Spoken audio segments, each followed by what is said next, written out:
Awesome. All right, welcome everybody. Welcome to How to Be a Superhero, the show. I am Michael Tomeno, author of How to Be a Superhero, the book. And today I have my great friend, Tom Snogles, who I'm super excited to have. He's a great friend, a great person. Thank you. You too. Thank you so much. I really enjoy spending time with him. He is one of my favorite Brits, as we talked about, because I realized I know more than one, because otherwise he would have been my favorite Brit. I say that to people every time they say, "You're my favorite Brit." I'm like, you don't know any other Brits, do you? Well, yeah, because then I guess too, I guess you'd also be their least favorite Brit, unfortunately. Yeah, true. By that definition. They could say that as well. Yeah. So I'm happy that they make the effort to say the opposite of that. Absolutely. So, I'm happy they do too, because you deserve it. Thank you. So do you want to introduce yourself? Yeah, sure. So I'm Tom Snogles. I grew up in England, right next to Stonehenge, if you know where that is. I was born in Nottingham. I came over here in 2007. I was just I was doing a lot too much, and I just was like, I'm done. So, plus I wanted to be American. My dad's American. I wanted to kind of see what it's like to be over here, live this life, not have it rain 24/7 as it does in England. So I first started, I was doing landscape install when I first came here. I always wanted to know how to lay paving, put fences up, all that kind of stuff, just knowledge that I didn't have. And then I wanted to get into aviation. I discovered that you didn't need 20/20 vision to be able to fly professionally. So I'm like, cool. I'm gonna go try this out. So I went to Santa Fe College, had a really cool aviation program there. I'm not sure if they still have it. So I got my private pilot's license. I worked at University Air Center for a few years. We got a lot. We got a chance to fuel F-18s, C-130s. We were there during a military operation where they had Black Hawks, Seahawks, 3 C-130s out there, as well as helping out with UF Gator charters. I remember we beat, I think it was LSU one game, and I was sending the guys off, the LSU team, back to wherever they came from. And they were all heads down. We all had our gator hats on. It felt good. And then, so I started SunPower Lawn Care, which is an all-electric mowing company. There was a few people around, I think maybe one or two in Florida, few around the country that were doing all-electric when was that, 2014. It's gradually picking up. I was just gas stuff is so loud, it pollutes, it's really kind of obnoxious. So there's got to be a better way. So I actually started off by charging our equipment with solar panels. SunPower Lawn Care, we actually stopped using the solar panels just because the whole idea is that we're more sustainable, more green, and if we're using more gas to trudge these things around, that doesn't really make sense. We also pay We Are Neutral annually to offset our carbon footprint, and they plant trees for us. I've planted them a few years ago with them too. That was really cool. And then in 2018, so we've had 3 seasons, I started Twinkle Nights, Gainesville Holiday Lights first, and then this last year we expanded into Ocala and the Villages. This year we're also launching in Jacksonville. So we changed our name to Twinkle Nights because Gainesville Holiday Lights in Jacksonville kind of looks stupid, silly. So there's a lot changing that brand, but we did it. We got through it. Woo!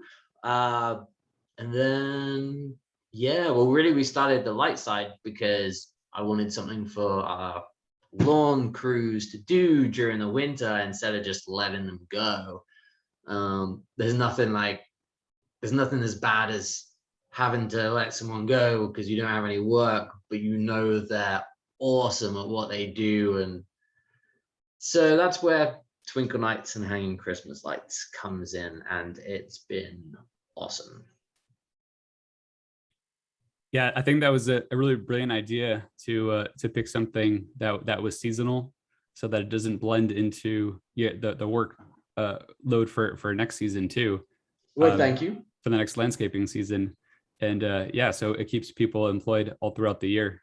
I really like that idea a lot. Good thinking. Thank you, Batman. And so that's why we have you on, because of great, brilliant ideas like that, using your superpowers to help solve difficult problems. Yeah. Because, well, that does have to feel pretty bad too, if you do have a really good employee and knowing that they're going to have to go off and try to find another job. Yeah. And sometimes you have to let people go, like outside of just seasonal shifts, because it's not a good fit for them. And it's never easy, but it's got to be done. But it's not a good fit for them. It's not a good fit for us.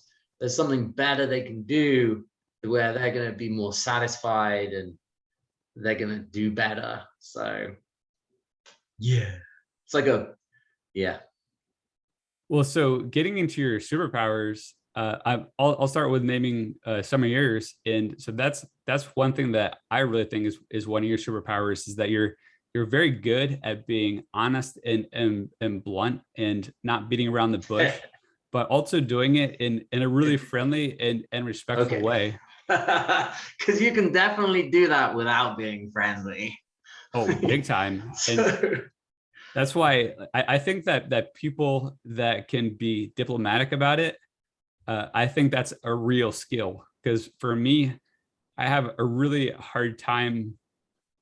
I have a really hard time with that. Like when I need to be blunt, like I don't know how to not be sometimes as harsh as I am when I'm trying to deliver what I need to say.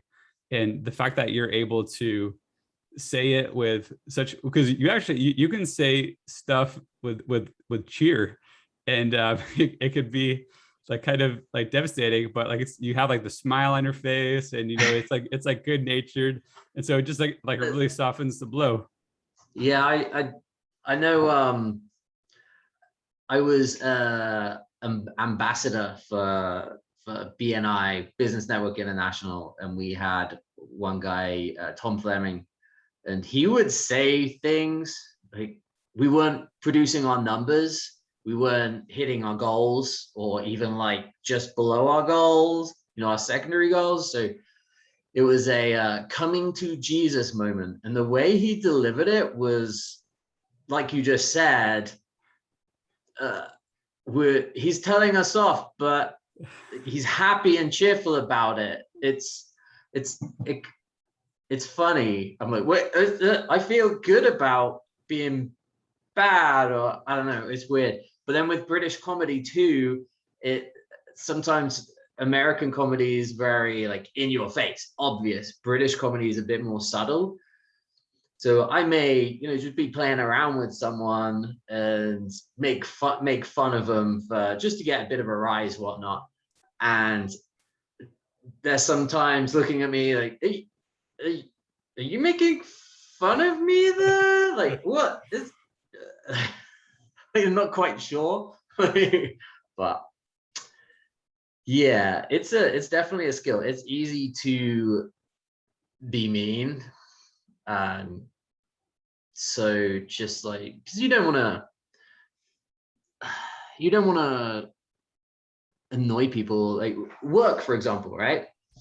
So people spend so much time at work, and if it sucks coming to work, then your life sucks. So if you can make it so it's like interesting, people are being developed, people are becoming better selves essentially, and you're doing it in a constructive way and not you suck at this, like. So it's more like when I do a phone interview with someone, I'm like, so what's your strength? And then the question after that, do you know what the question would be after that? I would assume it would be, what's your weakness? Yeah, exactly. So it's like, what do you feel that you could improve the most? Or where do you feel like you could make the most improvement? So just trying to make it positive without, yeah. I expanded on your point there a little bit. Yeah, that was great. Well, I just going off what you're talking about too, with creating the better work environment. If you can make it a positive environment instead of a negative environment, that's huge.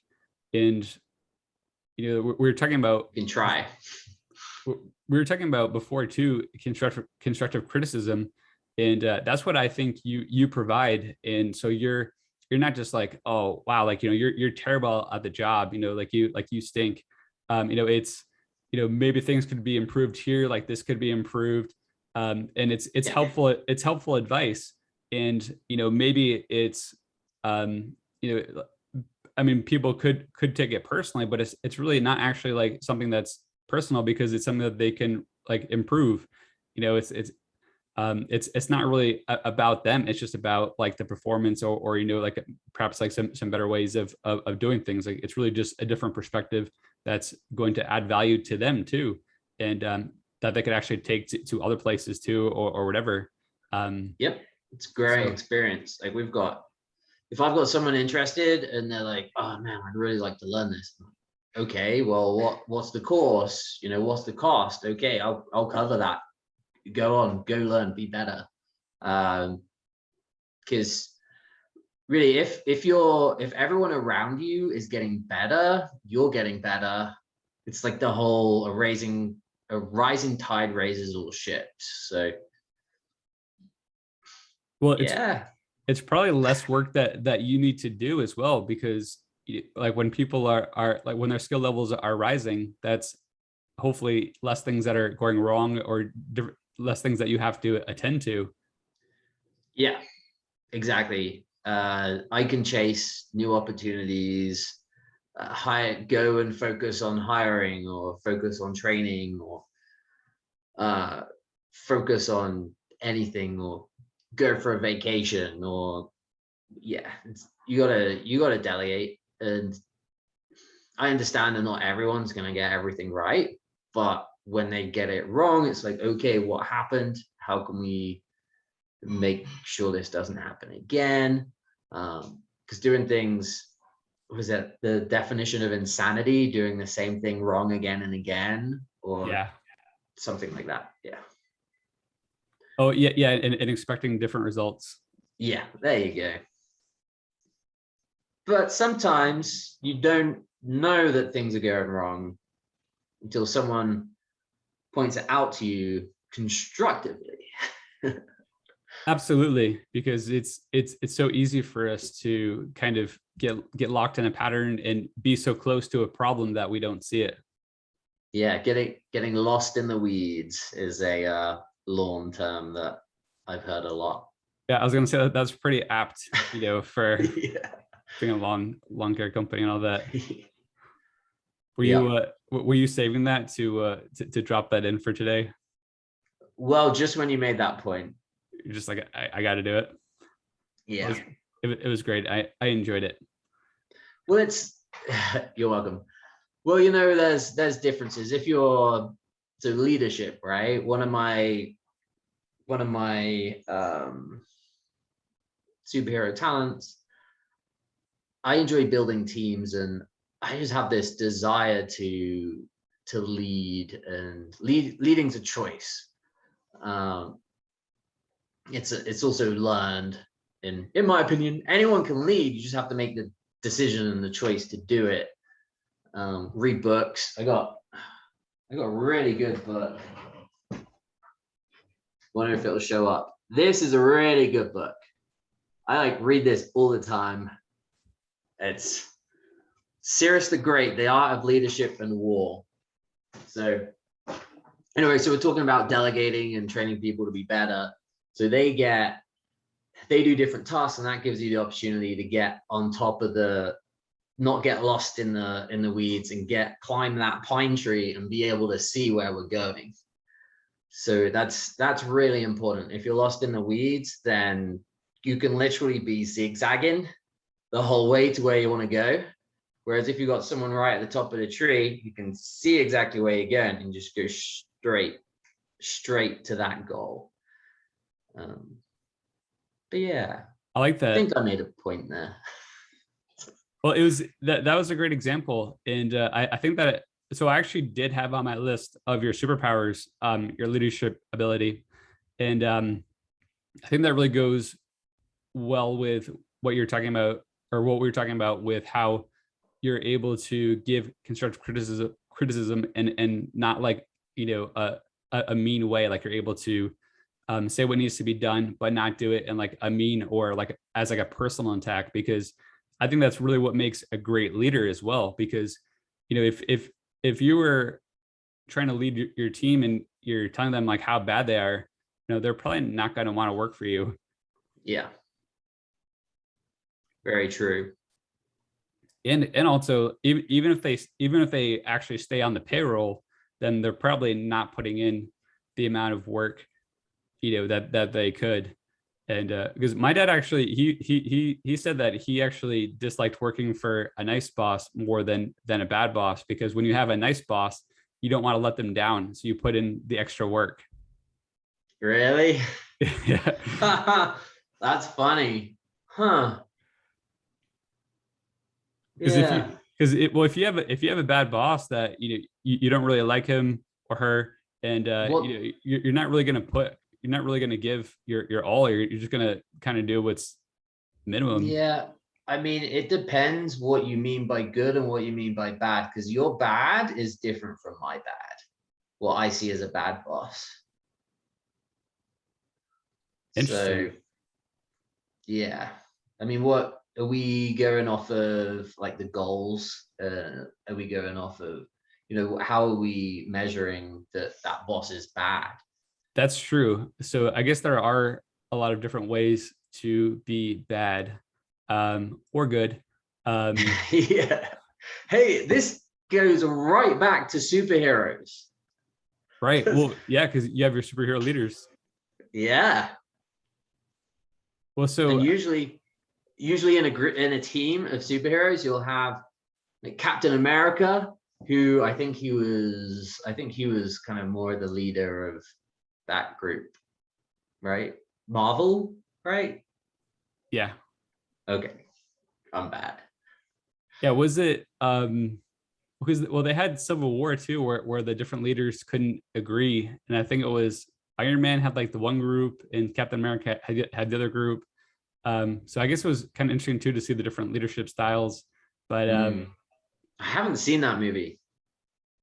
That's like the only one I haven't seen. it was I mean, it was decent. Mm. I know a lot of people liked it. It was decent. I'm not really super big into any of those, any of the newer ones anyway. Like I really liked Iron Man and some of the older ones. Iron Man's epic. Yeah, It's really cool. it's one of the best movies I've seen. Loki was really good if you haven't seen that yet. But yeah, and so I guess that's actually kind of its own conversation too, like what makes a good superhero movie and what makes a not so great superhero movie. But thinking back to the leaders, I think one of the main points that we're talking about with leadership is, do you like your boss or not? Like, is the boss good to you or not? Because I think that even if you have a boss, or a leader who's really nice and like you really like them and like they're really good to you, but they're actually really bad at what they do, like you still want to work hard for them because you respect them as a person. Yeah, I mean, you used boss and leader interchangeably there, and a lot of times your boss is not like a leader. They're kind of in that position, and maybe they're like managing you, but they're not really leading. They're just making sure you're doing what you're doing. Yeah. And when I'm hiring people and going through, I'm looking for leaders, because I can work with leaders. They can really help grow a business, because leaders will be proactive, and make things happen. And like making things happen is huge. Yeah, it takes guts to stand up and just make things happen and push. And like with my lawn service, for example, I have people going, yeah, electric stuff, that'll never work, it's gonna suck.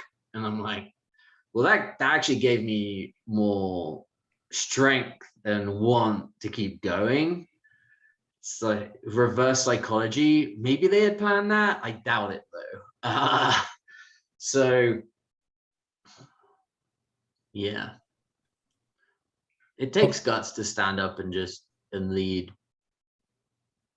Yeah. And Well, be like, look at, I mean, just local government, for example. You're continuously criticized. Oh my God. And there's so many trolls in this world. It's insane. You just look on your stream on Facebook, and I'll read it sometimes, and I'm like, oh God. That makes sense. Oh God. It's like a giant fire just going off, and it's hard. it really is. I had actually, like, there was one person that disliked the trailer for my book, and Yeah. I'm like, what did I do to this person? Like, like, why? And actually, one person too gave me a 1-star review on my book on Amazon.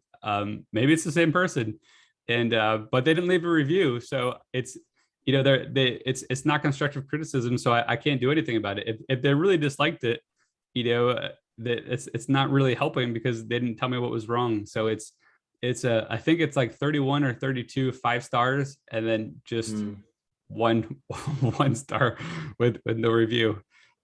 It's just so like, what, I guess you're always going to get, no matter what you try to do, you're always going to get some criticism. But I think it's good to just be able to have like that thick skin, and keep your vision, like just like we were talking about, like staying on top of that pine tree, and seeing the future possibilities, and moving forward.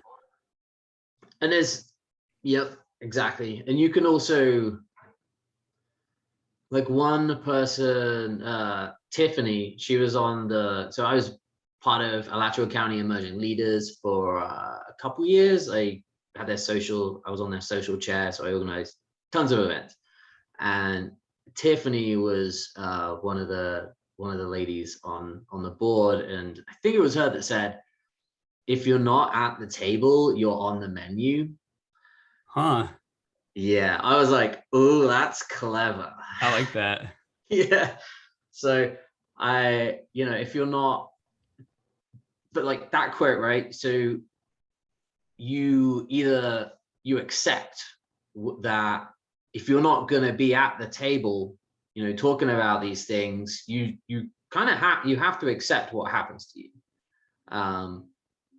If you don't want to accept it, then you get up to the table, you run for Gainesville City Commission, or you start a business because you've been somewhere and no one's treated well, and you want to do something different. When you've been on the menu for so long, you've been beaten down, and you're like, screw this, I'm gonna make a change, I'm gonna make it happen. Yeah. I love the gusto you had on that. And one thing that while you're talking, I was reminded of was sometimes the negative criticism is not even intentional. Because I remember on your Google reviews, you had that there was one person who gave you a 1-star review, and they were like, oh, like Yeah. this was like a great lawn service. Like Tom came and did like such a great job.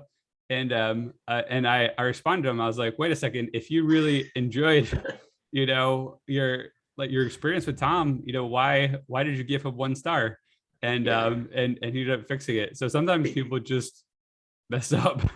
So Yeah. I'm gonna pretend that's what happened to my trailer into the Amazon. I'm sure that it was meant to be a 5-star review, and Yeah. someone just hit the wrong button. Dude, without a doubt.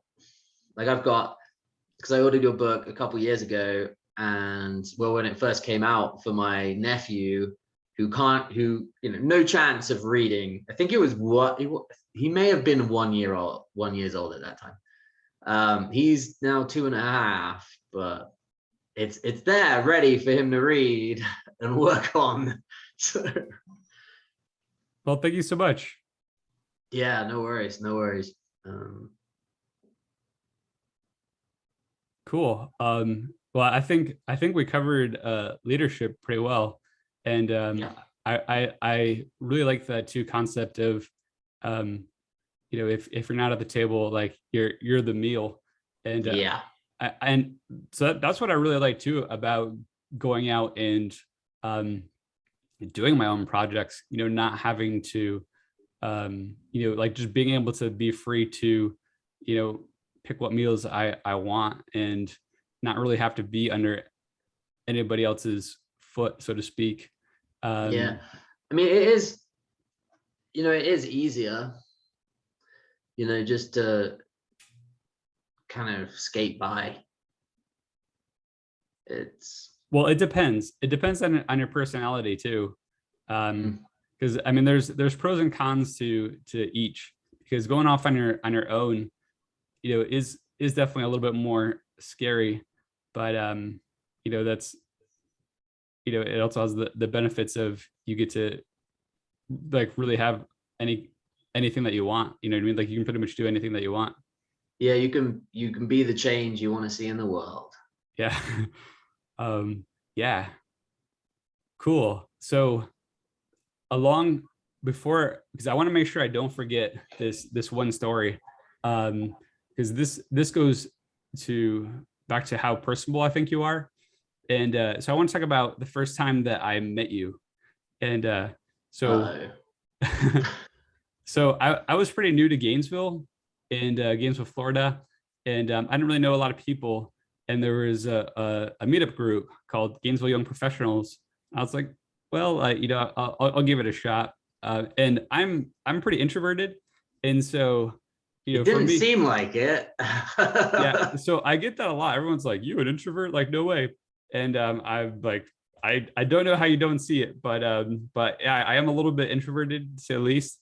And so I was pretty nervous coming to the event, and I didn't know anyone, and there was all these people, and yeah, because we're going to Danielle's house. So like, not only was it, Oh yeah. oh, I think it was like a 4th of July party or something, or Memorial Day or something like that.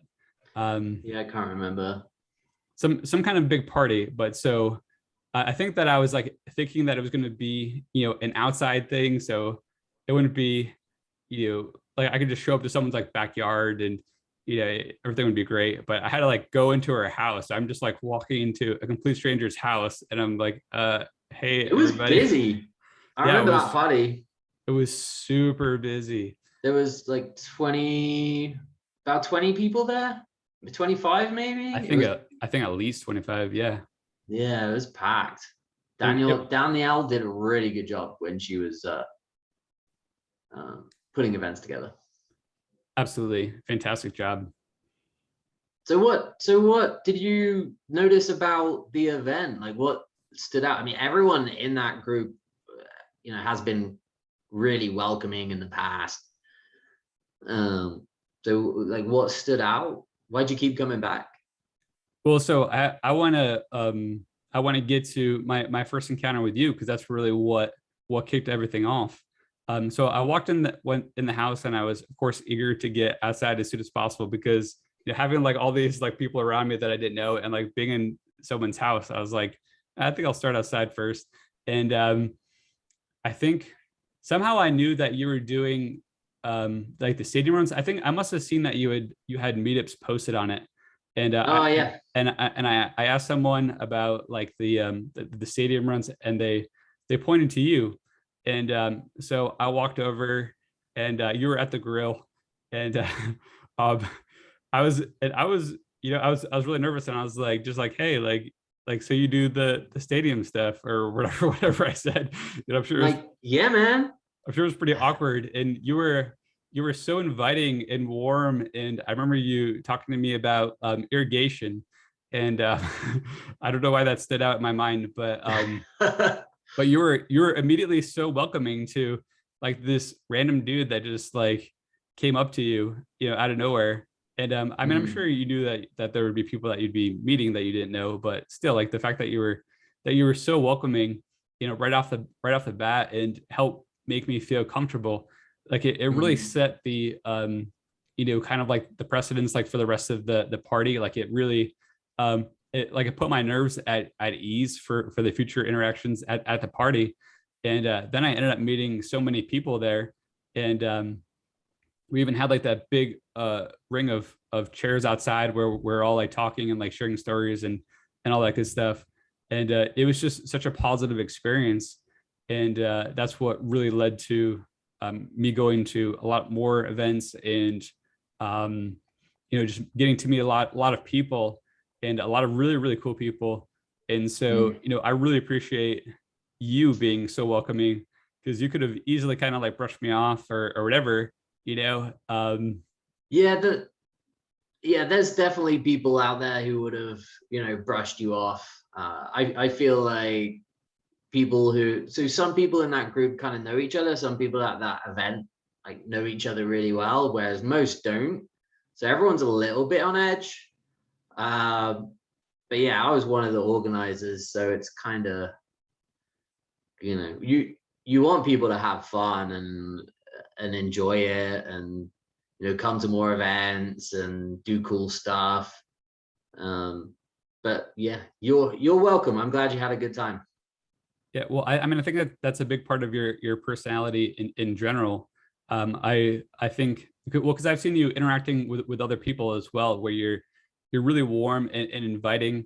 And I've noticed times too where because you usually have a lot on your plate, and I can tell, like, and even though you're not always like vocal about it, it's kind of easy to like sometimes see that you like you really need to be like working on like this and this and this whatever. But I've noticed that you've taken your time to stop and like answer people's questions, and talk to them about like whatever they like need to talk about. And I really respect that. I think that's really great that you do that. Yeah, you've got well, first impressions are huge, but yeah, it's nice to give people time, right? Just Well, get to know them. so this is beyond the scope too of Gainesville young professionals. Like I've just outside, like when we've been hanging out, like I've seen people like ask you questions or whatever when you're looking to leave and go do something. And then I stay like 2 more hours. I'm like, I'm trying to leave. Well, you're so nice about that. Because I remember one time in particular with Gerardo, like I think we had finished watching like a Gator game or something at Mother's, and like you're looking to go like get some work done, and he was like, pardon me, he was asking you some questions about, I think like business and something, and you just like, instead of like going to your truck, you just like stopped and turned around and really interacted with him and answered his questions and tried to help him out to the best of your ability. I mean, it didn't cost me anything. It's free. Some time and to help people out. I mean, it goes around, comes around. If everyone's trying to be nice to each other, then the bad people really stand out. So Well, I think that's really commendable, because especially with someone like you that's juggling so much and so many people and lots of stuff, like it's easy to be, just say like, I'm really sorry, like I don't have the time, like I really need to go, like do this, whatever. I hate that term. I'm busy. Ugh. Ugh. I hate it. It's like, okay, you're too busy for me. Okay, I see how it is. it's just when someone says that, I'm like, you need to hire someone to help you then. Because there's people out there that can do all these things and they love doing them. And bring them in. Someone will come in, do that stuff. They love to do it, and you can pay them, and then you can talk to people, have time for people that ask you questions. It's my thought on I'm busy. I hate that word. That phrase. I think that's a really good point, and I think it goes back to the book, like the importance of being able to ask for help. Yeah. And sometimes though too, I'm sure people say that they're busy when they're not actually busy. They just want to, get away, or maybe they even think that they're busier than they actually are. Because I know for me, sometimes that's the case. Sometimes I kind of like busy myself, and then I look at the list that I made for myself, and I was like, I really didn't need to do any of this. This is kind of just giving myself a lot more work than I need to do. Keep things simple. Keep things simple. That is definitely a superpower. Maybe that's probably one of my superhero weaknesses, and that I need to work on. Just make things simpler. I can see a funny skit. It's like, have you seen Futurama with Thingiocrat? What's that? Someone who like pushes papers because of regulations. And anyway, so there's a scene in there where they've got people that just stamp a piece of paper, pass it on to someone else, stamp it, and it's so complicated, and it's got to go around and this and that and yada yada. They have it, but yeah, it's keep things simple, smallest space from one to the other, make it as efficient as possible, gets done quicker, and then you can move on to the next thing. Yeah, absolutely. Then you can have more fun, and if things start to be too much work, then you can get someone else to help you out. Yes. Yep, exactly. I like that idea. Don't say I'm busy. It's like that's just like closing down. That's just like what I hear, and people may hear something else, but I'm like, I don't have time for you. I've got other things that are more important than anything that you could possibly want to do with me.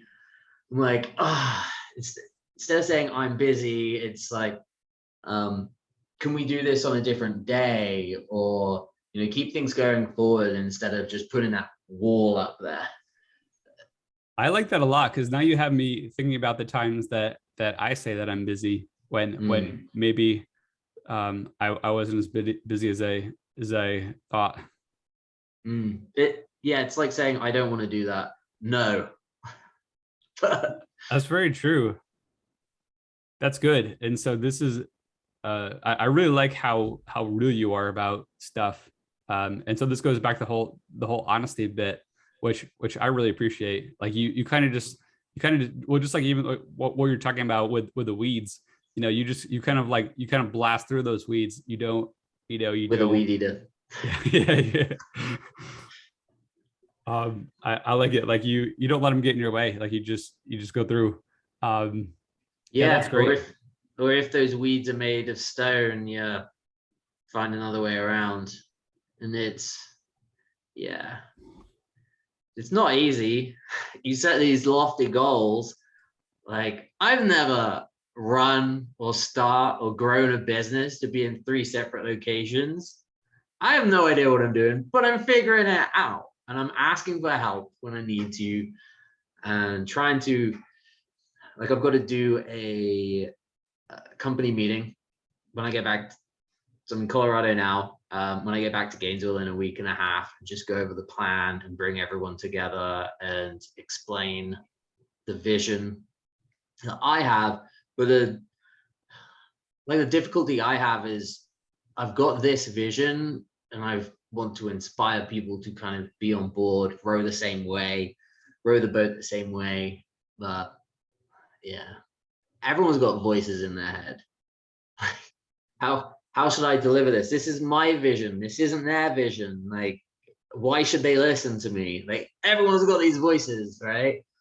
But you gotta just shut them up and go for it. And yeah, well, yeah. Well, I think and I imagine that you're probably pretty good at this, when you can get people excited about your vision so that your vision becomes, their vision, or their vision becomes your vision. That makes life a lot easier. And I think you touched on a really important point of, you don't know how to do this, of setting up, a business in different places, or I'm probably, even when you started doing the lawn business in general, you're probably like, I don't really know how to do this, but I'm just gonna do it and try to figure it out. And, I had never hired anyone before. Yeah, I never got a bank loan for a mower. Like, I don't know, figure it out, do it.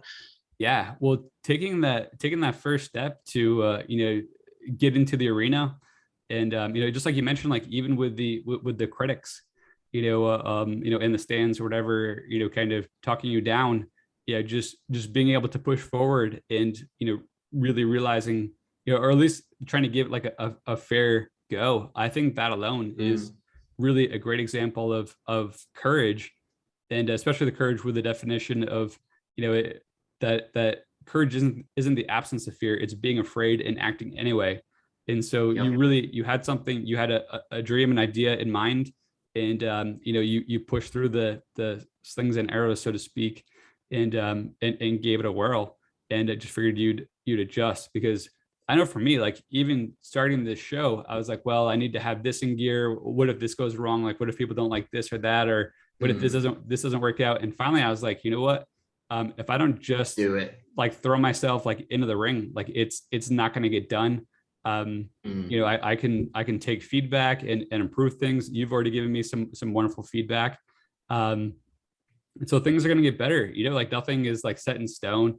And I tell you, it's way more fun, like actually like going out and doing it than, just sitting there like in a corner or whatever and being like, well, if I just did a show, I'm sure it would be so great. But then, there's this and this reason, you know what I mean? You kind of like put yourself in your own like little prison, and it's not fun. Perfection, chasing perfection. Exactly. Well, you're never gonna find perfection. Never. Right. Everything's always a moving target. Yeah, absolutely. Well, just being a prisoner of your own mind and doubts and stuff that isn't even real, it's because none of it is even real. It's just all imaginary, since you've never actually gone for it. That's hard. We could probably go on for hours about perception, like, and how people see it. So that you said about just going off, like, do it. So I read a book. My mom or my dad bought me this book, Richard Branson, Screw It, Let's Do It. One of the books he's got. Just a really quick, easy, short read. And it was kind of cool how it's about Virgin Records, and I think it goes into Virgin Airlines too. Just it's like, this seems really cool. We can make some money do it. Let's figure it out. Let's go for it. So, screw it, let's do it. And there's always going to be people that are going to judge you, going to look at you, be like, he sucks, I hate him. There's always going to be people like that. So would you prefer to be awesome doing cool things and have the same amount of people being or would you prefer just to not really do anything, but there's still going to be that same amount of people being like, I don't like him, so screw him. Just go do what you want to do, don't worry about the haters. There's always going to be haters. Well, Always. yeah, and well, a lot of times, like with the haters too, it's people that are too afraid themselves to put themselves out there, and really it's usually a projection of themselves that that like when they're being negative. Yeah, and that definitely got some things going on themselves. And there's you coming out. That's one of your hidden talents. Your superhero thing is continuously seeing people in a positive light. Always, pulling the best. I haven't seen you like around like groups like pulling like the best out of people, but you always expect like the best from people. If that makes sense. You see the best in people, or you understand them, like that they're probably going through something bad. You don't go to conclusions like straight away, kind of like I just did with like, screw those haters. So maybe trying to see where they're coming from, kind of thing. Yeah. Well, yeah, well, it is something that I've learned. I've found that people have different levels of dysfunction, and I really like the idea too that if someone is happy with themselves, like they're generally not going to be mean to somebody else. And so if someone is being bad to you, it's because someone's probably bad to them, and they're dealing with stuff. And I've found that it's really never anything personal. It's just that something you did or something that you're doing triggered something in them, some kind of like emotional trauma or whatever that they've had in their past. So it's really never about you. It's about them. And True. I think too that when you go out and do something like you did, or even stuff that I'm trying to do, that hopefully that can be an inspiration for them as well to say, hey, Tom did it, or Mike did it, maybe I can do it too. True. That's true. I remember when I was working in England, Test Valley Borough Council, I was, pulling weeds, cutting hedges. We had agency guys come with us, that were with us just for a bit. But so I was working full time there. I had my part-time business. I was also at college part-time. And he said to me, the guy I worked with, the agency guy, was saying, wow, it's really inspiring to me. You do all these things and you're trying to better yourself, and it encourages me to better myself too. And I was like, damn, man, that's like really cool. Thanks. So yeah, just from my actions and like doing things and trying to better things around me and better myself, it inspired him to at least feel a little bit like he should be doing something to better himself. And it was inspirational to him. I don't know where he is now. He just worked with us for a few months, but it's kind of, I remember that he said that, right? This was 15 years ago, 14, 15 years ago. And I remember him saying that. So it's weird what you remember. Well, I can definitely say for myself that I find you as an inspiration, going out and being able to start your own business and manage so many people, and also keep a really positive and friendly attitude. I mean, I think that's really something, because I know that you're balancing and managing a lot, and being a leader of any kind of team is not easy, because you're really accountable for every single person. And everything's my fault at the end of the day. Yeah. If someone doesn't do something, if there's a wreck, if there's this, something doesn't get maintained, the grease isn't put in the wheels for the mower, and it costs us $300 in parts and a couple hours labor to repair it. It's all my fault. So I didn't put systems in place. You got to take ownership of people are on your payroll, then everything they do is a extension of me, essentially. Yeah, you just kind of pray every day and hope that everything works out and do the best you can. But like we were saying about perfection, I kind of aim for around 70% of perfection. And then like we put a training together for new people coming on with Christmas lights for Twinkle Night.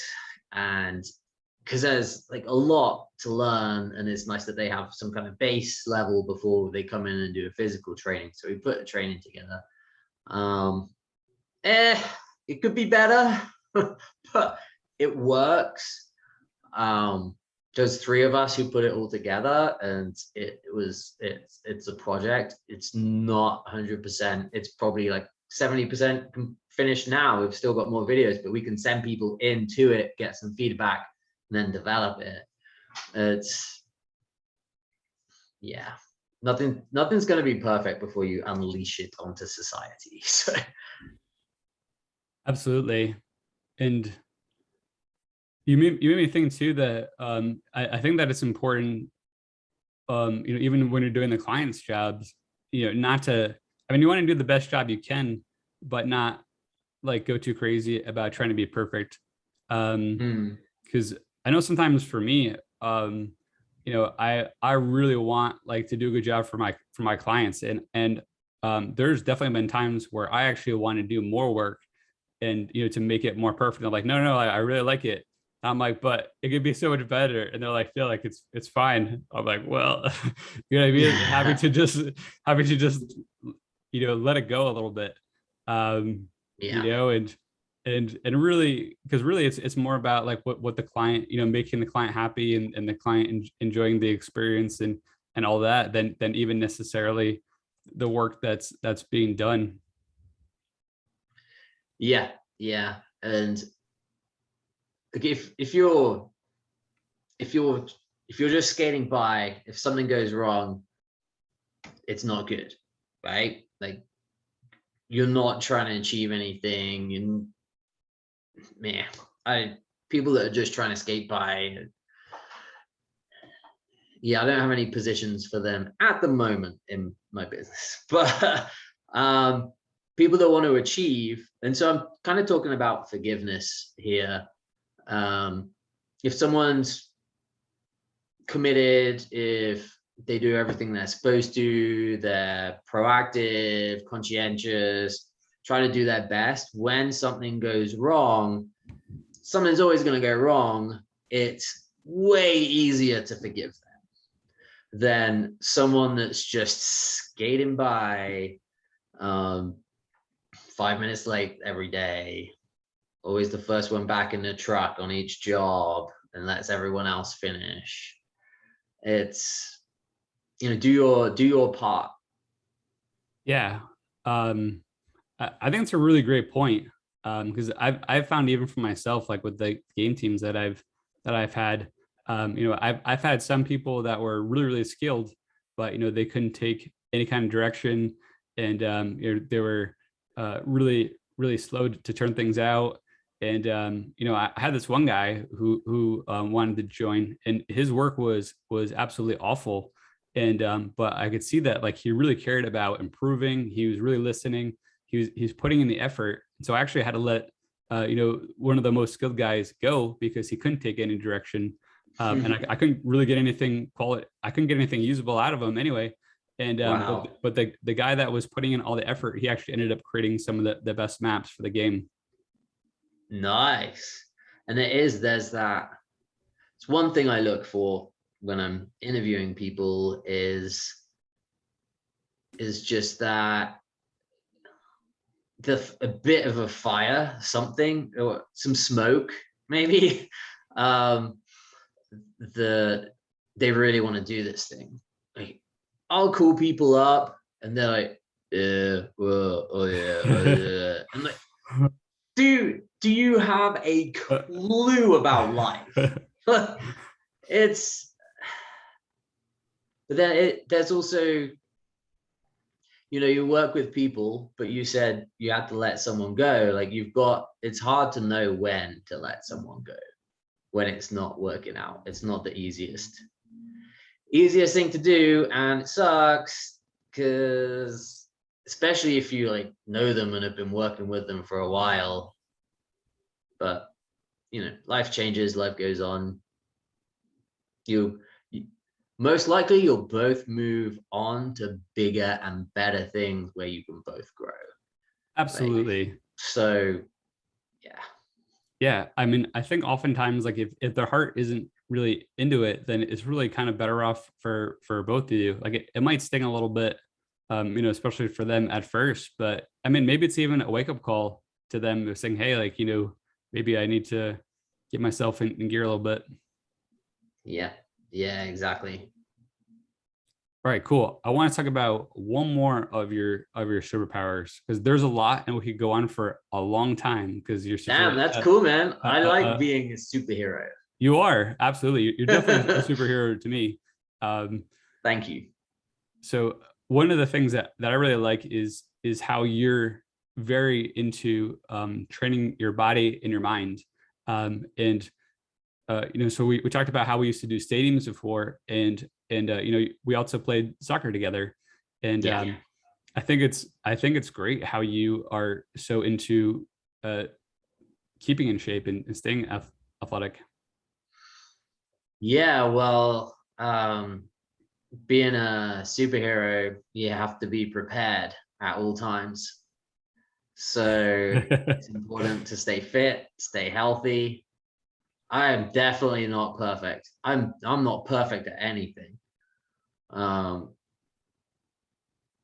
trying to think of the last time I was happy with my my weight, and I don't think there's very few people that are happy with their weight nowadays. But I don't know if it's reason, but anyway, yeah, it's important to stay fit or to some degree and keep active and do things.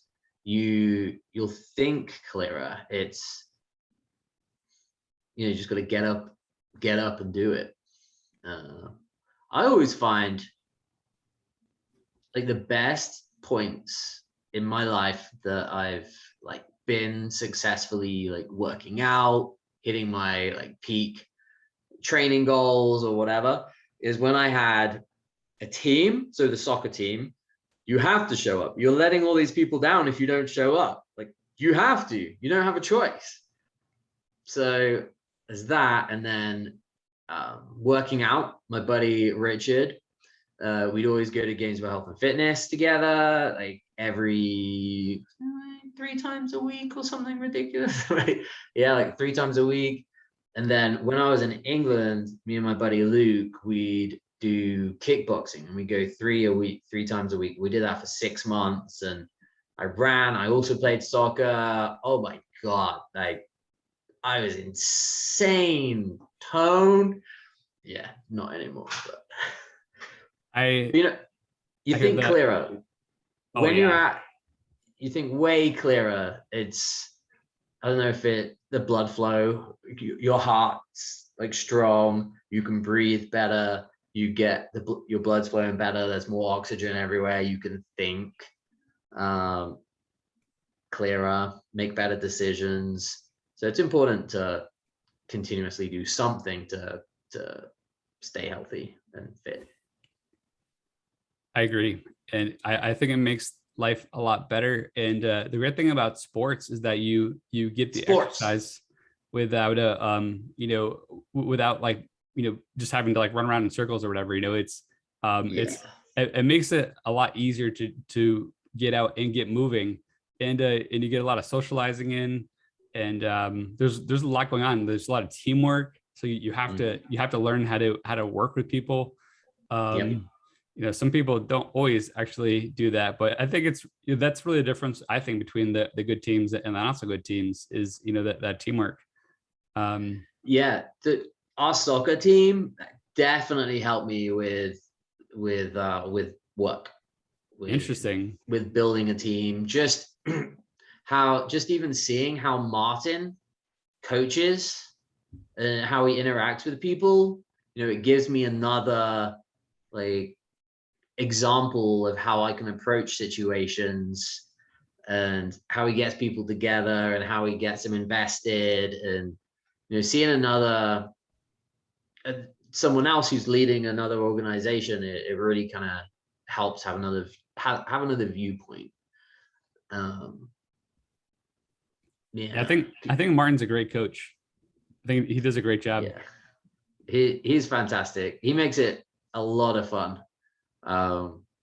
People get depressed when we lose, which sometimes we lose a lot.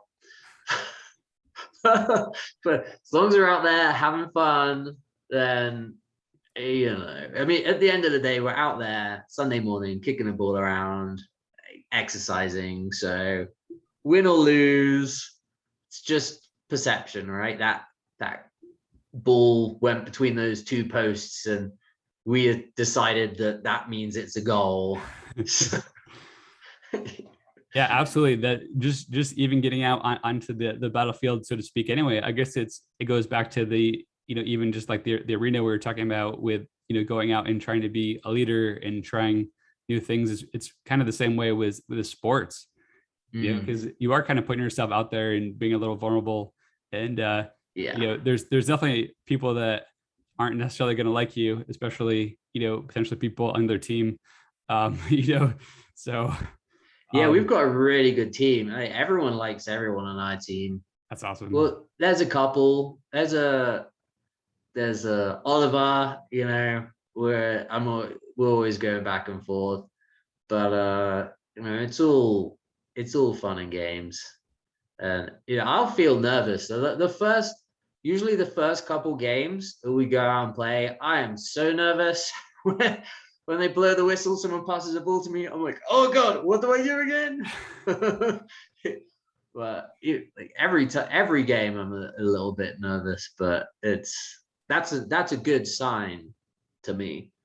Well, I definitely know that feeling, not really knowing what I was doing. Like soccer. Well, that's like a good and a bad thing for our team. We take on some people who have never played before, so it gives people the opportunity to kind of like help each other, coach people, teach them stuff, which is also a way that you can develop a relationship with someone, right? Yeah, absolutely.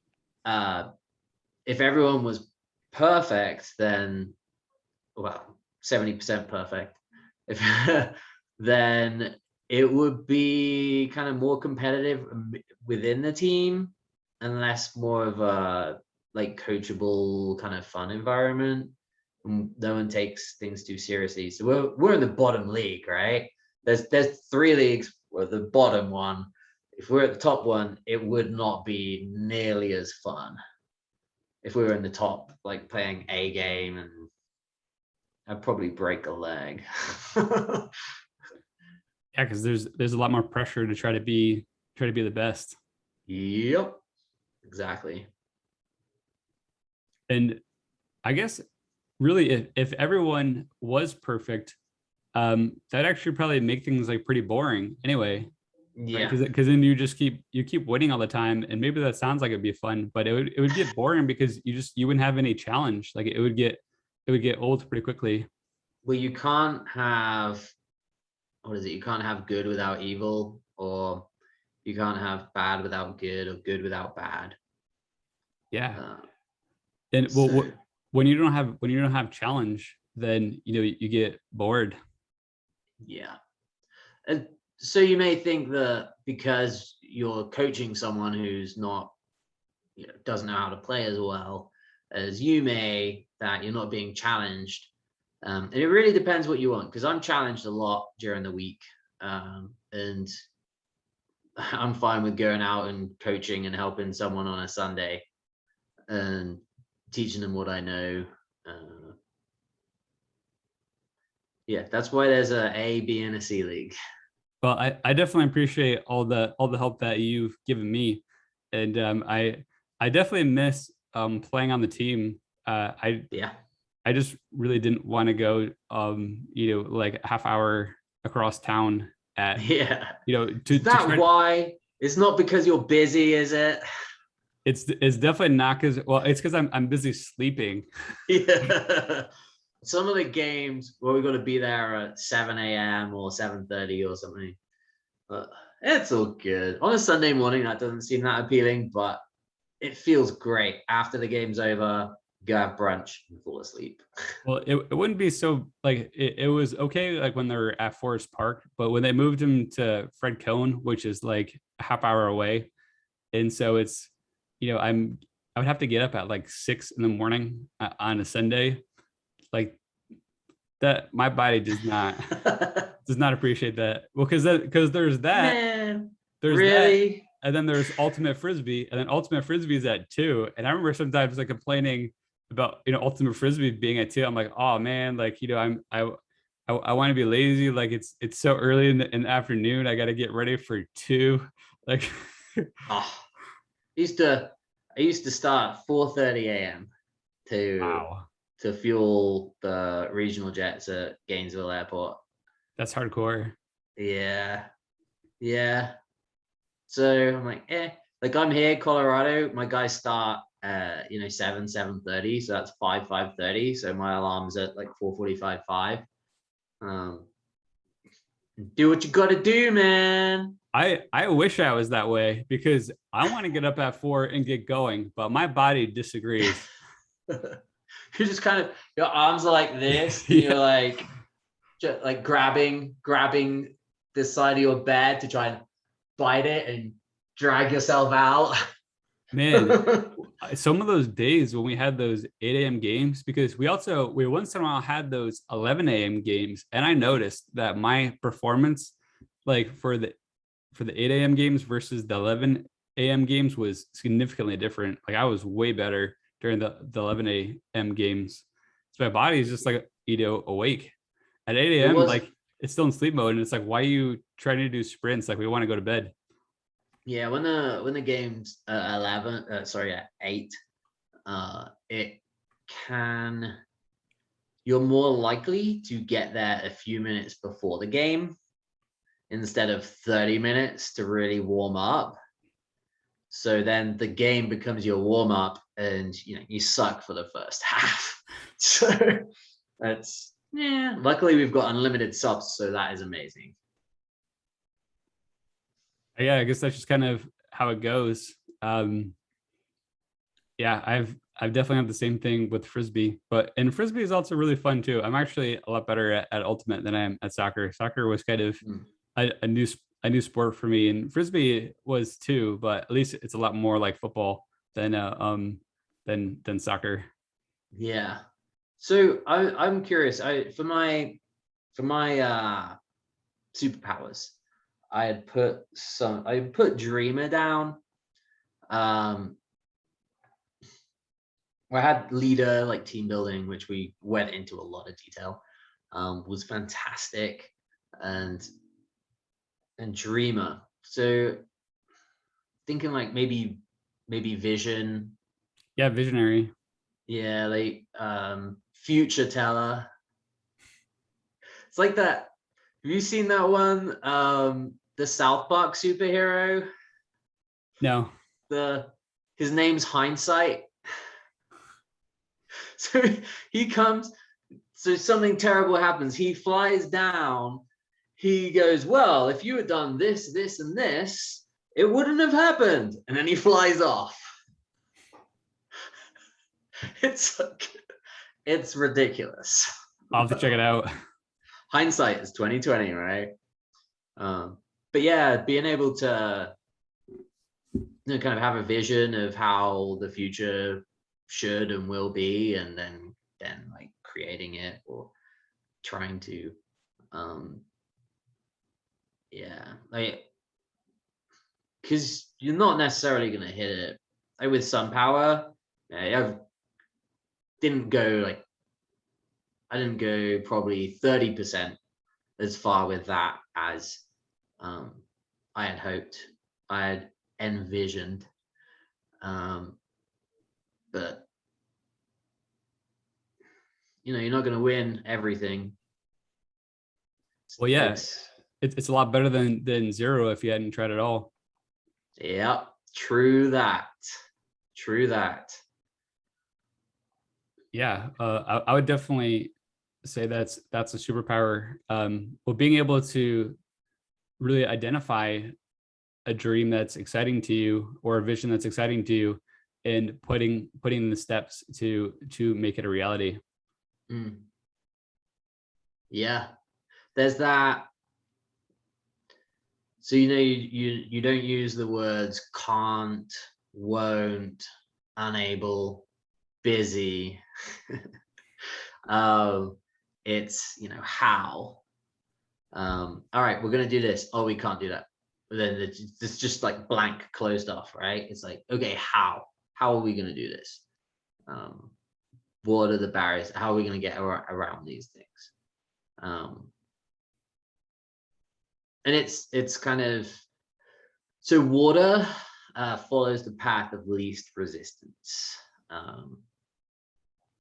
where so in people in general follow a path of least resistance, but some of the most rewarding things are when you go off completely on your own and do something completely different to everyone else. And because why be the same, right? Sheeple, don't be a sheeple. Be original. Be who you want to be, and have the confidence to do that. Go for it. Why But not? it's so much more exciting too. Yeah, a path that's not been trodden before. I mean, you're gonna make more mistakes, like for sure, but it's way more fun, way more satisfying. It's like when you climb up a mountain. I climbed up that mountain this morning. That was awesome. And then I ran down for this meeting. So, but yeah, if you climb up a mountain, you get to the top, the view is way, way more better than if you took a cable car up there and looked at the view. It's just, you feel like you've achieved something and you haven't been given it per se. Yeah. I appreciate you coming down from up high to have this interview. No worries. No worries. It was I should have probably gone up a little bit earlier. Well, at least you got your morning workout in. Oh man, that was awesome. It was 8.5 miles, 3,000 feet again. Beautiful view. I could see Rocky Mountains National Park, and then the downtown Denver. Well, a few of the skyscrapers just on the horizon. Well, yeah, you saw from the pictures I sent you. Yeah, that was amazing, especially that video. Yeah, right. I wanted to be there. Yeah, it is so cool, so cool. And then there's little chipmunks around you that are just scurrying around. And then there's also right in season for raspberries.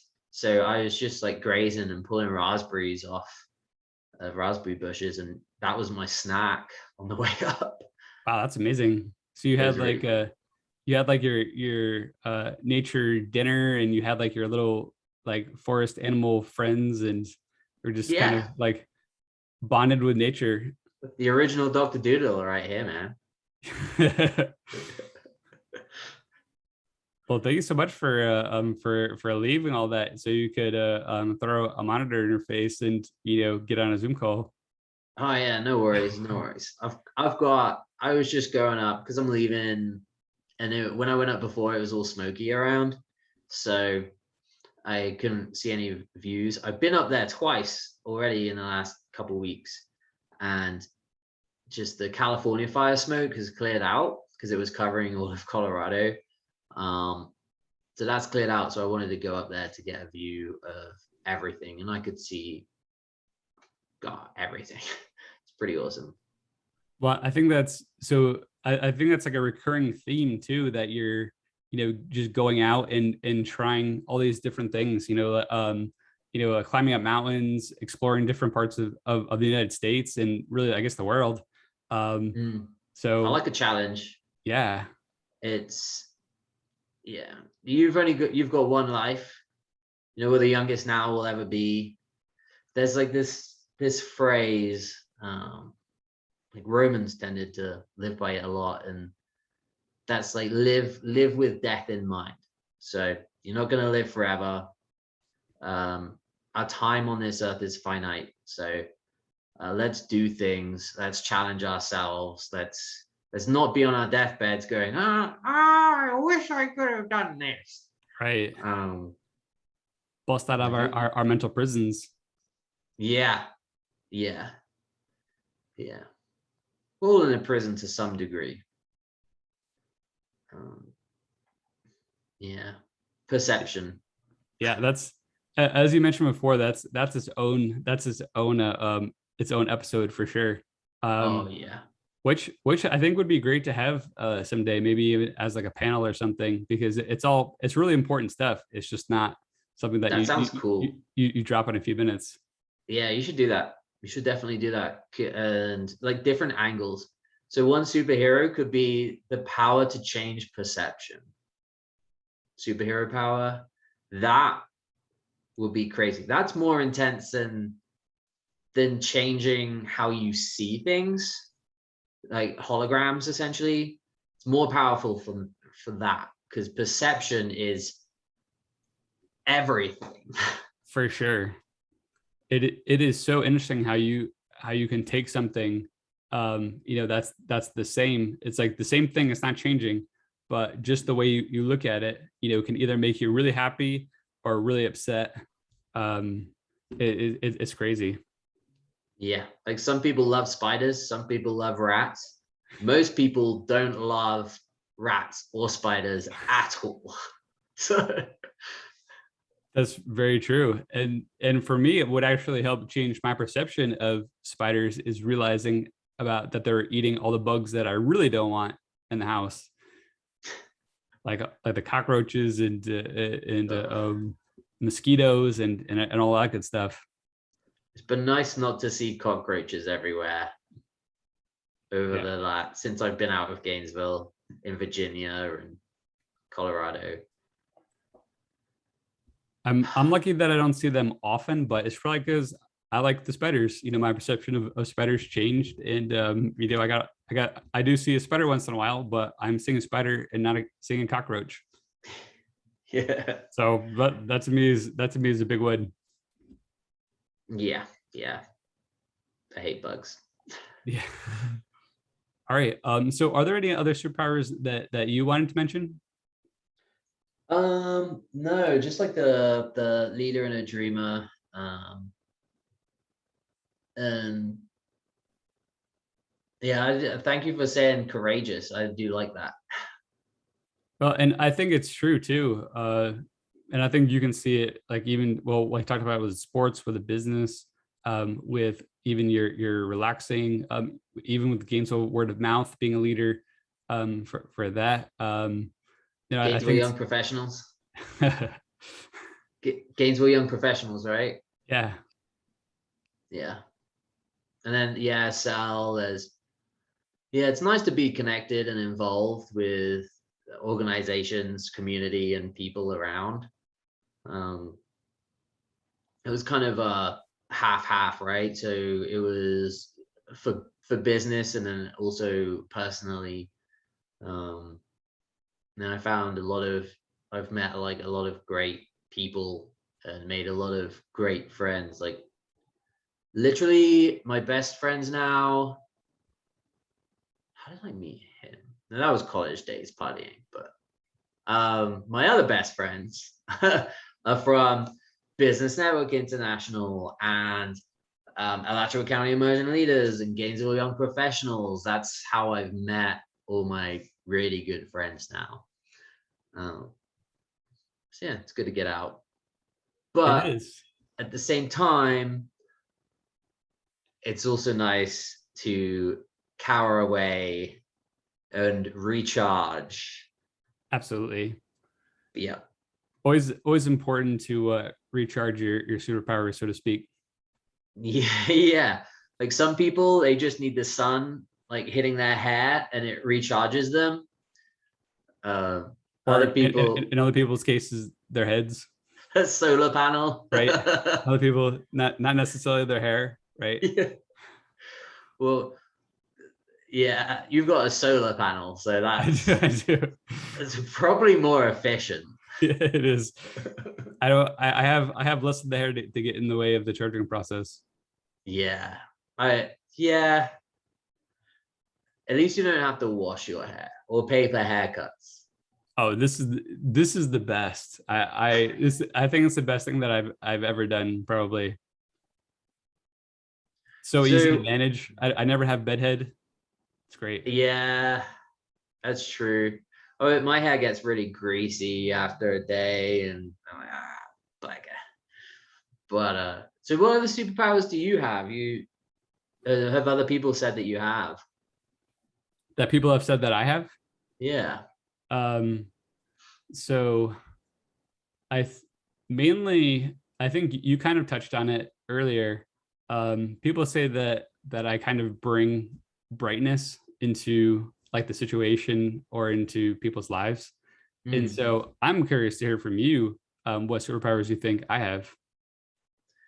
Well, that one, the kindness and um, eternal positivity. Always seeing people. Um, like if you were on a superhero team, um, you'd probably be the one that would be reaching out to the evil people and trying to see, like, what's wrong, guys? Like, let's all, is everything okay? And then there wouldn't be any evil people because we figured out why they're not happy and we've solved the issues that they had, and now they're happy. We could add them to the superhero team. Yeah. And then we're more powerful. Um, I think one of the other ones that someone said was that I have a little bit of tenacity with just getting out there and going for it. Yep, Um, definitely. were there any ones that you in particular saw? Because I'd be curious because you have very interesting perspectives. Um, I mean, going off of what they said, what the other person said about you going out, like joining the soccer team, trying new things, like exploring, that you could see that like as adventurous, right? Uh, so you're learning things, trying things out. Like you join the BNI chapter, results on fire. It's it's a lot of work, but it pays off. So yeah, you're willing to try new things and kind of easygoing. So I like the way you can just like approach people and um like and interact with their kids. I suck with kids. I've got my cousin and he's 2.5, birthday in March, and I'm kind of figuring out how to be around kids, but I admire that you can actually interact with kids, and I'm just not very good at it. So I haven't done it before. Um, but yeah, so that's an awesome superpower that you have, is making people feel at ease and great at speaking with kids, way better than me. You'll get there for sure. I found like the trick with kids and really anyone is just show that you're interested in them and interested in them having a good day or a good time. And that's really all you have to do. That's all I do. Um, Mm, it's definitely nothing like too crazy. mm. But like having that confidence too. Um, like you ain't scared of kids. There's a bunch of kids running around. I'm scared. But I'm going the other way. what's so scary about them though? Um, I don't know. Is it the unknown maybe? Yeah, unknown, I'd say. I mean, my nephew's really cool. Um, but like I've had kids that are like really warmed up to me and been like and just I don't know, really like to hang out with me. I don't know why. But they thought I was cool, so I must have been cool. In but their they perceived me as being cool, interesting, and fun. Um, but yeah, I don't know. Maybe we can have a conversation about it. I'm sure any kid would have a really good time with you. And when it comes to kids too, really the main thing that they want to do is just have fun. And you like having fun too. So I think it'll be a great fit. And with those kids run around, like if you kick them a soccer ball, I'm sure they'll just kick it right back and you guys can have a merry old day. Yeah. Yep. I did buy my brother a soccer ball while I've been here, so we got to play. Cool, that's awesome. I love that. Yeah. It's kind of interesting too because a lot of people actually tell me that, and how scary they think kids are. But I mean, I really like kids because all I really want to do is have fun, and that's all I really want to do too. So it's a pretty good match. Yeah, definitely. I think there's definitely some social stigma uh around like adults and children interacting. So that's a thing. Uh the whole like uh stranger danger. I don't want someone screaming stranger danger on me. For sure. So, it's probably just like we've been programmed to be sensitive or in those situations. Um, yeah, Uh, it's a crazy world, man. I completely agree. I know just what you're talking about, and I mean I can understand it to an extent, and so that's a reason too why I always try to make sure. Well, even if it's like throwing frisbee at at One Love, a lot of times kids want to join us. Making sure that the parents can always see the kids. That there's like the space. Yeah. Because if I went over to the kid, doesn't matter how good of a time we're having, and I start giving the kid like a piggyback ride, like that's not going to be a good idea. Just trying to be smart about the interactions. Um, and thankfully I've never had a problem, but it's just making sure that there's those healthy boundaries because sometimes kids too, like they want to they ask me like, hey, can you give me like a piggyback ride or do this or that, where like it's probably going to be perceived as not good, and it's like I'm really sorry, but I can't. um you know um I'm busy. Yeah. Just kidding, but with the busy part, but um yeah, just Wait, you're busy? yeah, Yeah, the kids ain't gonna like that. right. Then I go for that, um but yeah, just having like the healthy boundaries and the healthy space and all that. But it can be a little bit frustrating, but I mean the kids, they eat it up. Like when you just give them a little bit goes a long way. Mm, But I know exactly what you're talking about, and I always well, just I guess too, I've been in the school system the school system for so long, and just worked with kids for so long that like have those like filters and, like the red alerts, like, in my head, because like if even like the perception is just talking about perception, like even if there's like a bad Yeah. perception, like that alone can be really bad news. So like you don't even have to have done anything. So yeah, I just always just try to make sure that everything, like there's no way that things can be perceived in a negative way. But anyway, that was kind of a long spiel on all that. Yeah, no worries. Yeah, as we're talking about kids, it kind of reminded me that one of the main things we do is we try to, like with Twinkle Nights, is have a magical, joyous, amazing like Christmas with the lights that we put up. I'm curious with you, what's your favorite Christmas memory? Favorite Christmas memory.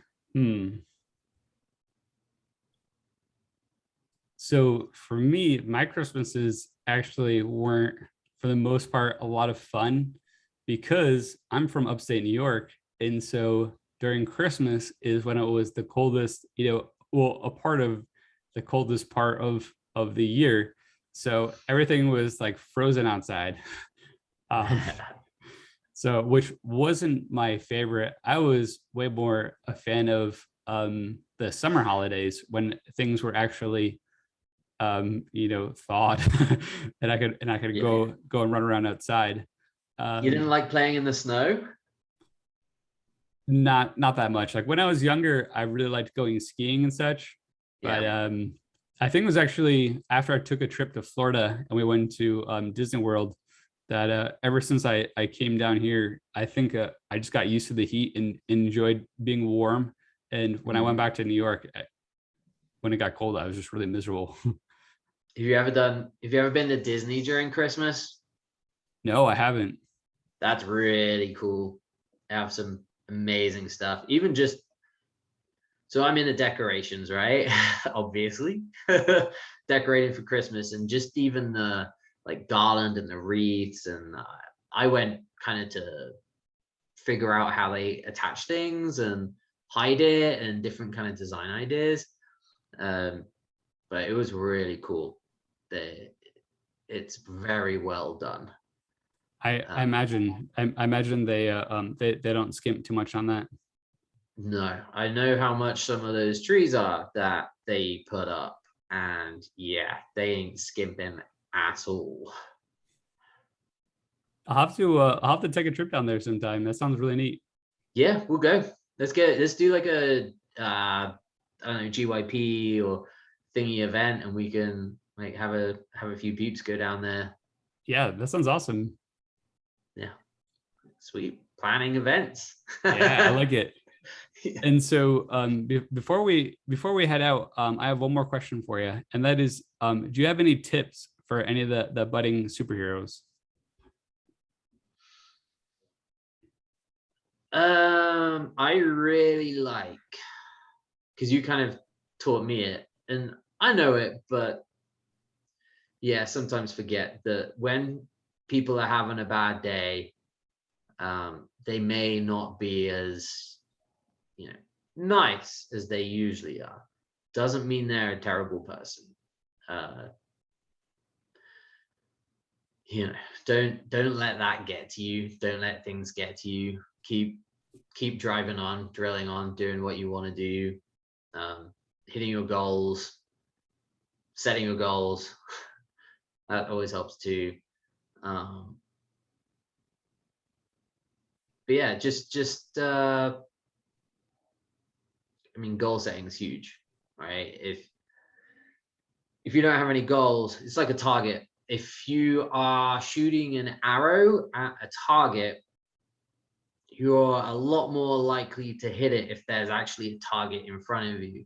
If you're firing the arrow and there's no target anywhere, you're gonna hit something, but it ain't gonna matter what you hit. Like, it's to you. So set goals and ask, how. Always ask how. Can't should not be in your vocabulary. busy should not be in your vocabulary. um,